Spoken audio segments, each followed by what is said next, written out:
presse pour le Dernier Duel. Merci d'accueillir avec moi, s'il vous plaît, tout d'abord la coscénariste et coproductrice avec Matt Damon et Ben Affleck, Nicole Holofcener. Également avec nous aujourd'hui le producteur et le réalisateur Sir Ridley Scott.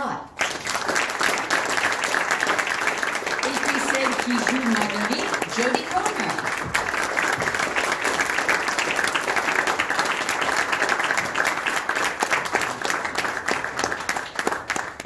Hello to all three of you. Thank you so much for being with us here in Paris today. Welcome to all of you. Just a first question. What does it feel like to be presenting the film here, just a stone's throw from where these actual events happened so many centuries ago? Ma première question, c'est ça vous fait quoi justement de présenter le film ici, où on est à quelques kilomètres de là où ces événements sont réellement passés? Yeah? I mean, I just feel like it makes it all the more special and, you know, such a magical evening, and to be able to kind of be here in its presence, it's wonderful. I feel very lucky to be here. And to see, you know, Notre Dame, which we created in the movie being built. And it's like, oh, we're here. And the way Paris looks in the movie, which is so, you know, different. It's really wonderful to come see it. It's so beautiful here. Alors, je crois qu'on a une première question juste ici. Hi, thanks for being here. It's an honor. My question is in two parts, actually. The first part is mostly for the writers. Didn't you seem to be afraid to lose people by showing the part 2 and part 3 being very similar? And the second part of the question is for also you, Ms. Comer. Actually, how was it to write twice and play twice an assault scene? Thank you. Well, it's very, you know, we wanted both assaults to be similar enough, but quite different, so that we know that there's nothing in it for Marguerite. She's clearly being raped in the third one, and you know, we struggled. Do we have to show it twice? Do we have to show it twice? And how long should it be? But it was imperative to show it twice because we had to show Legree's point of view. And that's your question, right? Pretty much, yeah. Yeah, I mean, it's important that it's from Legree's point of view. It feels the same. He doesn't see it any different, correct? Yeah. So that's why it's important. Yeah, and I think for me that's what I was really drawn to in the script, which I thought was really intelligent, was the fact that there was no dialogue change. It all had to be shown through emotion and performance. So, you know, that meant a lot of conversations as a group and talking about what it was that we wanted to achieve and express, and, you know, because those shifts are so nuanced and they are very, very slight. Like, as an actress, it was an extremely playful part. You know, it was great to be able to find freedom in trying various different things. At times it was slightly confusing because you usually come to a project knowing your own intentions and your own motives, never having to lean into the other character's expectations of you. So yeah, it was interesting. Alors, une autre question de la salle? Voilà, juste ici. Bonjour. Il est dit dans le film qu'il n'y a pas de justice, juste le pouvoir des hommes. On s'aperçoit qu'en dépit du combat, du juste combat des femmes et des améliorations dans la société, l'homophobie, le sexisme, l'antisémitisme, le racisme font de la résistance. Est-ce que les uns et les autres, vous êtes plutôt optimistes pour l'avenir, ou est-ce que vous êtes plutôt pessimistes? Okay. So the question is obviously this movie stirs up a lot of themes that are still very current today, whether we're talking about anti-Semitism, homophobia, violence against women. Are you all optimistic for the future or pessimistic for the future? Who wants to take that? Ridley? I think you have to take a view of optimism when there's so much pessimism around. I think is it moving? I think very slowly, but not quickly enough. And so when we make a movie like this, it's to help the process. that's part of the reason to make the movie. Jodie or Nicole? You know, but I feel like this movie could have obviously been made, 20 years ago when the Me Too movement was not so present or didn't exist, and it would still be sending the same message. It's like we didn't sit down to write it because it's relevant today. We wrote it because it was a really good story that's relevant, always. But it can take place in any parts of the world. Yeah, in any part of the world. It's actually universal. Yeah. I think as well that's the kind of power of making a film that, tackles something that is uncomfortable and extremely sensitive, is that I know from people within my own kind of circle who've watched it together whilst watching it, conversations have been starting. So it does, it does start those conversations, which I think is a good thing. Yeah. Jodie, what was it like for you on the set, shooting those scenes, which are quite intimate and aggressive at times? How do you prepare yourself for that? Ma question, c'était quand on prépare une scène comme ça, en fait, comment on se prépare? Est-ce qu'il y a de l'aide? Est-ce qu'il y a des consultants? Yeah, I mean, honestly, they were extremely safe. I felt strangely relaxed because I knew I was in safe hands with Ridley and the team. I knew that everybody knew how sensitive this was and how it needed to be handled with a duty of care. Adam and I had a lot of respect for each other, so we didn't really speak an awful lot about it. However, I remember in regards to the rape scenes, the evening before, Adam and I went to set, and we went onto the set in the studio with Ridley, and we blocked out those scenes. Just the physicality, no emotion, no dialogue, just to see where the placements were. And then the next day we got to set, the cameras were ready. I think we did about 3 takes in total. And I have to say, massive respect to Ridley. I remember when we did the first take and he immediately told everybody to drop their tools and leave the room, and the crew did. And we were afforded, 5-10 minutes just to settle and talk about what we'd discovered, if there was anything we wanted to kind of explore more or change. So yeah, it was a very respectful set, to be honest. On a une autre question juste ici. Une question à Ridley. Est-ce que ce qui vous a intéressé dans ce film, c'est qu'il marque la fin d'une époque qui pourrait être le Moyen-Âge barbare, qui s'achèvera avec Louis XI? La fin d'une époque. Okay. So, were you interested in this movie in the fact that it was really the end of an era, the end of this sort of barbaric type of duel? Was that what interested you the most in the movie? No, dueling went on for centuries. I made a film in Napoleonic times where these two guys dueled together for 30 years, trying to keep each other up. The whole basis of the duelist, was based on 2 people called Fournier and Dupont. When I went to the village to decide to make the movie, which is in Salah, which is where we made the film, I have to go to the mairie, and I have to give the mairie a script for him to approve that I can shoot in the area. And he looked at the script and said, but this is of 2 local men who became colonels.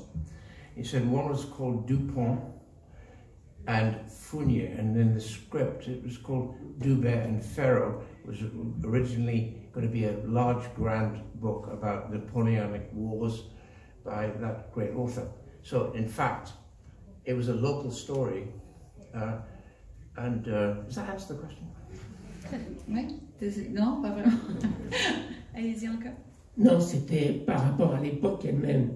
C'est-à-dire que ça marque la fin du Moyen-Âge, qui va s'achever avec Louis XI, et c'est le début de cette fin, quoi. On va changer, on va rentrer dans la Renaissance, les duels auront toujours lieu. Ok, mais la question c'est quoi? Est-ce que c'est ça qui l'intéresse? Est-ce que c'était cette fin d'époque, plus que la fin des duels? Okay, not so much the end of duels, the end of this era that was heading into the Louis XI era. Was there something about a transitional period in No, I think people dueled for centuries, dude. They never stopped. And whether they're legal or unlegal, they just kept dueling. Right.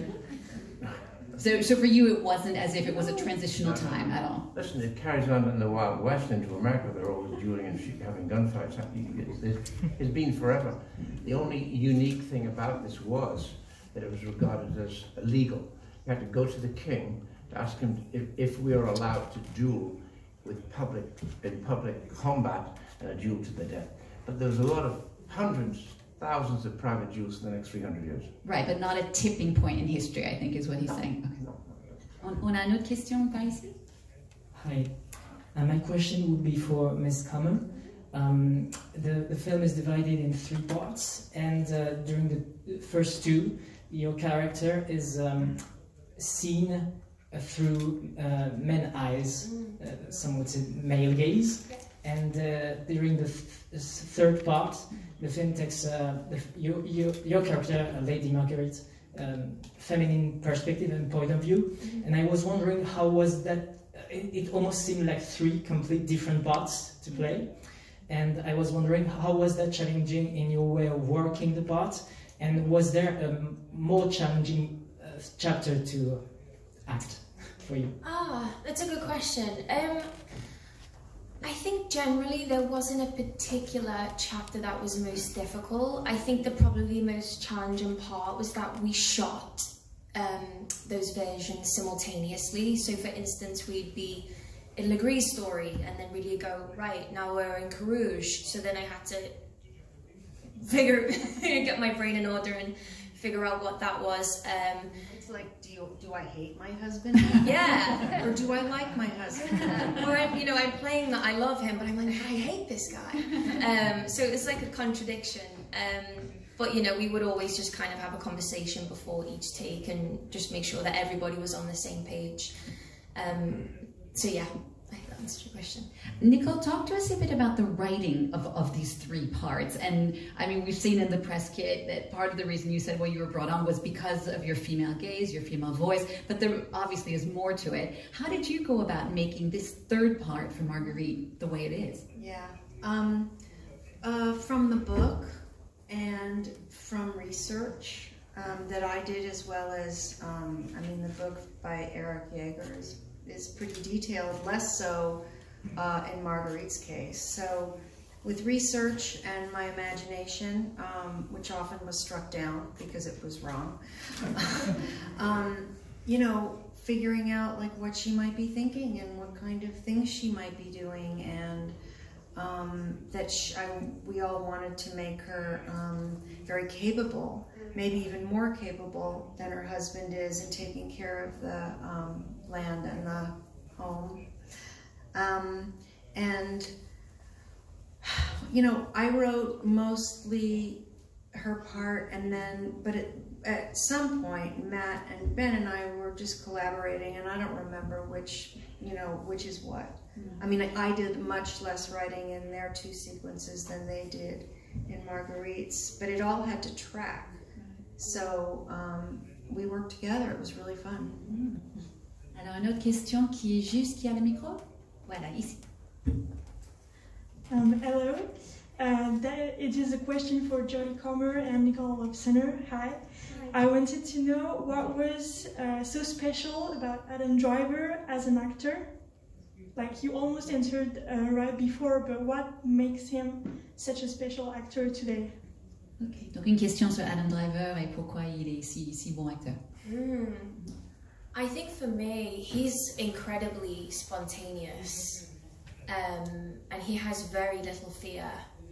So you never know what you're going to get from Adam, which is great because there's like an energy that's constantly fizzing. And he's very, very charismatic, which I think is what works so brilliantly with Legree, because even when I watched the film for the first time, I was like, wow, I kind of like this guy, like it really threw me watching Adam and Ben, and the chemistry that they had on screen I thought was just phenomenal. So yeah, I'm a big Adam fan, if you didn't know. All you needed to see him smile. Have Yeah. you seen him smile? It's pretty miraculous, but Ridley cast him, so Ridley might want to say something. No, I think my biggest investment when I prepare anything is normally you have to cast everybody, but in this instance I was cast by the two writers. In fact, Matt called me first, said, "You want to do this? You've already done The Duelist. Do you want to do another one?" In simple terms, and it evolved. He talked to me about what it was and how would I turn down Matt and Ben. So everything after my job then is to cast the movie. And so everybody right down to the window cleaner, from the grandest to the smallest. And my investment is everyone is important. And so I take a lot of time casting who it's going to be, because I want to know how, particularly the leading people, not just technically good they are, but how inventive they are, because I'm always looking to be thrown. My biggest compliment with any actor, when I sit there and think, is, Jesus Christ, I never thought of that one, that's brilliant. That's my highest accolade I can give anyone. I love to be surprised. Alors, on a une autre question qui est juste voilà, ici. It's a question for Ridley Scott. You have, because of COVID, everything was delayed, of course, and now you have a couple of films that are coming out almost simultaneously in an industry where the box office is not really back to normal and so on. So I wanted to know what were your hopes and fears for these two films, and if it is problematic to do the promotion of them both at the same time. Well, you've got to remember I did both of them in under 2 years. So that's my speed, that's the way I work. My pattern is once I'm in the filming process and I'm approaching the end, you can only do this with a great editor. And I have probably the best editor in the business. And I let her edit as I go. So when I go in and see rushes at night, she'll say, "You want to see a scene?" I say, "Yeah, let me see." So by the time we finish and I've said wrap, we see a director's cut within 3 weeks. Normally, it takes Martin Scorsese a year, and somebody else it'll take 14 weeks. So I see it immediately, and from that I'm already preparing the next movie. So I'm already into prep and post. That's the way I work, because it keeps you fresh. And there's a moment, you know, it's a bit like writing. There's a moment where you write, and then you put it down, and then you read it again in 6 weeks and go, "Oh my God, that, correct?" And so when I'm directing something, I step clear. When I'm mixing something, I step back. So when they say, "You want to see something," I know every foot, every frame. I'll go in and go, that, and that. Because suddenly you're distilled, you're out of it, and therefore you can give a very clean opinion. But this, selling it, listen, when you get 2 great pieces of material like this, I really don't care, it's their job. Ok, on a une autre question, voilà, juste ici. Les 2 premiers chapitres sont sous-titrés La vérité selon Carouge, La vérité selon Le Gris. Pourquoi le 3e n'est intitulé uniquement que La vérité? Oh, okay. So she's saying, why in the 3 chapters you first have the truth according to Carouge and then the truth according to Le Gris? She's wondering why you chose for the 3rd chapter to have it remain saying just the truth. This changed gear many times. Is it the chapter? Is it the story? Is it this? Is it that? And I think it enabled us to underline that this was deliberate. It was a deliberate choice as to what we were doing. So you're having 3 different points of view. Therefore, it seemed, why not? Because it's on the surface it's complex, just have a heading. It's kind of elegant and it instructs you what it is. But the way it fades out, you know, the title, to just say the truth, I think is brilliant. When I saw it, it just gave me the chills, because I did not do the titles. Did you write it that way, Nicole, thinking that this was the truth? Oh, absolutely. I mean, we never had any doubt that we never thought she was ever lying. So, you know, we also, because of that title and it, you know, it dissolves into just the truth, we wanted to make it very clear this is not a movie you come out of going, who do you think was right? It's like, no, we know what happened and we know who's wrong. But importantly, there's a very good actor who plays the lawyer of Le Gris, and we added that line late where he says, how would this woman have actually put this case up if it weren't the truth? Because what she stands to suffer is burning. So it has to be the truth. It's almost a silly question. Of course it's the truth. Why would she risk such, You know, Torture. Yeah. Ok, on a une autre question qui est juste là. Bonjour. Jackie Barnet de France Info. Your first film was The Duelist, and the new one is The Last Duel. What is your particular interest in duels? Pourquoi vous aimez les duels? I duel every day. I duel every day of my life. Every fucking day I duel with the studio or the money or the thing, and that's what I do for a living. And so, if you don't embrace stress, don't do my job. But I kind of like stress; it keeps me going. And you know, the duelist. When I saw the Mary, you want to hear something funny about France? The Mary, right? Hope you have a sense of humor.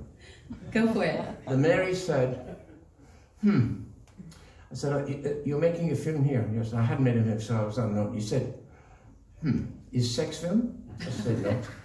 He says, Brigitte Bardot? I said, no. He says, Michael Winnell? I said, no. He said, good, I'll read Is that why you decided to shoot down in the south of France instead of in Normandy, because of your good experience from so many years ago? Est-ce que c'est pour ça que vous avez décidé de filmer dans le sud, en fait, en Dordogne, plutôt qu'en Normandie où les événements sont passés? By the time I did a film, I'm 40 years old before I did make my first movie. And because I'm so successful in advertising, when you're successful and making money, you forget about anything else. And I realized at 38, my God, I'm never going to make a movie. And so I knew every part of France, every part of Ukraine, every part of Middle East, Far East, because I went everywhere with commercial. So when I was reading the novel, which was turning into a screenplay, I could only think of that part of France, which interestingly, since I was there nearly 40 years ago, it's actually improved. The whole area is quite spectacular. When I was there 40 years ago, I was concerned it was going to go off the thing with wires and cables and building, but actually they've recouped it. They've really protected it. I was very impressed. Alors, une autre question qui est juste ici. Bonjour. Oui, bonjour. Je voulais demander à Jodie quel était son regard sur son personnage. Okay, so just for you, Jodie, how do you look at the character of Marguerite? How would you describe her? What do you think of her? Oh my gosh, well, I came away from playing her feeling incredibly empowered, you know, just to second what Nicole said when I was kind of doing my research into the history at the time. For instance, one piece of information was that, you know, this was essentially a crime against the man. This was a crime against her husband, it wasn't a crime against her. And often the man would be compensated with money for the embarrassment that his wife had caused him. And then when you know that her life was at stake by speaking out in the way that she did, I think she's remarkable, you know, the strength that she has. And I loved, especially in regards to the film, how, you know, she has this experience, but it isn't defined by her, and you see her at the end of the film and she's with her child and she loves that child, you know, and she goes on to live, and I really, really love that, and I love the opportunity to work so closely with Nicole and really try and find out who she was and get a sense of her personality, and, you know, I really love that. Ok, on a une autre question qui est juste ici. Hello, my question is for you three about the part 2. When I saw it, I saw a rape already, not only the third part. So I wanted to know how you saw it when you wrote it, when you acted it. Was it for you clearly a rape, even if it's not as brutal as in the third part? Une question sur la deuxième partie, est-ce qu'ils ont vu ça comme un viol aussi, comme cette journaliste dit qu'elle a vu? I think it was still a rape. Both are rapes. They're both rapes, although Jodie is directed by you to, there's a sort of, Well, there's two, it's not 3 points of view. The third point of view really is the husband's jealousy. The first 2 points of view are very distinct and very specific, and therefore it was seen, could have been seen through Adam Driver's eyes, because whichever version he felt she was compliant and enjoying what was happening.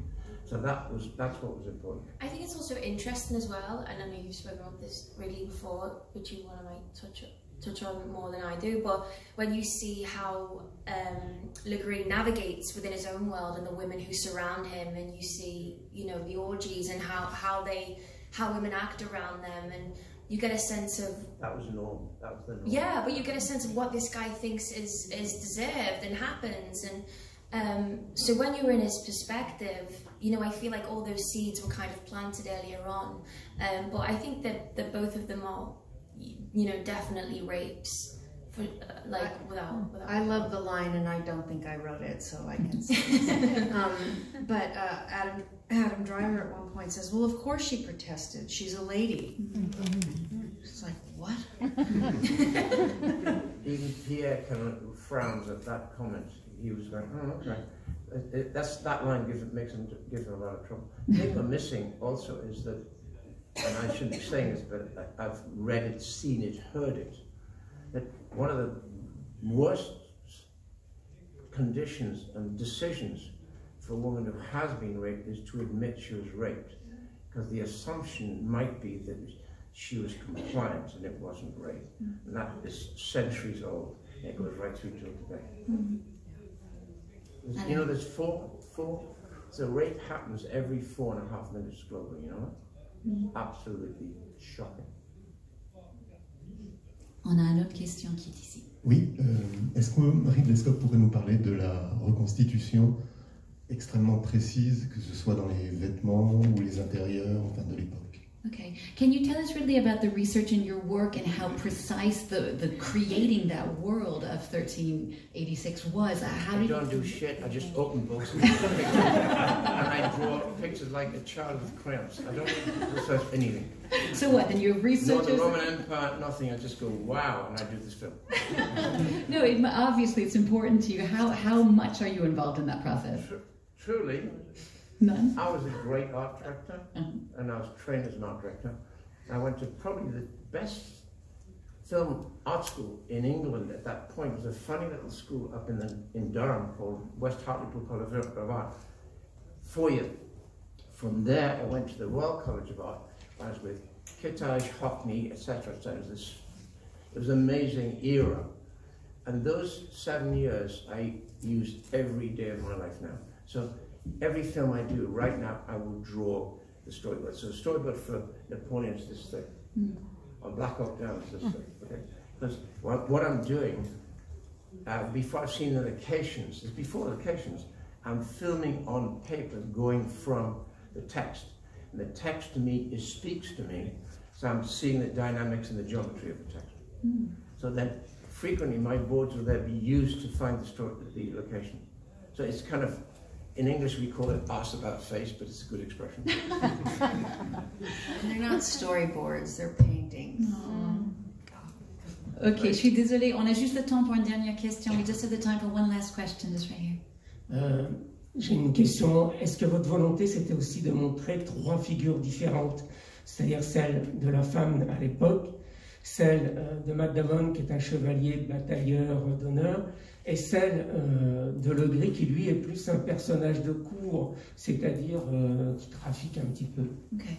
Were you trying with this movie as well to really show 3 typical archetypes of that period? Marguerite, Carouge as the honorable knight, Legree as sort of the No, rake. I'm just trying to show rock and roll 1362. Okay. Sorry.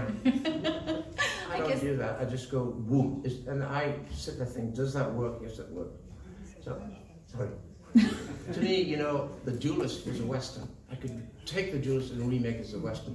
Because the fundamental base line is, at the end, the last scene, they cannot remember what the original argument was about. You can apply that to almost every country today. Interesting. So it's a good philosophical baseline. I think that's this in a funny kind of way. How can you say anything's more important than that violence and global warfare? But this is equally important. That's what attracted me, the challenge of actually doing this and keeping it in balance and telling, having a good chronicle of what happened. Thank you, Sir Ridley Scott. Thank you to you, Nicole Holofcener. And thank you to you, Jodie Comer. Et voilà que ça, c'est la fin. Merci beaucoup. À bientôt.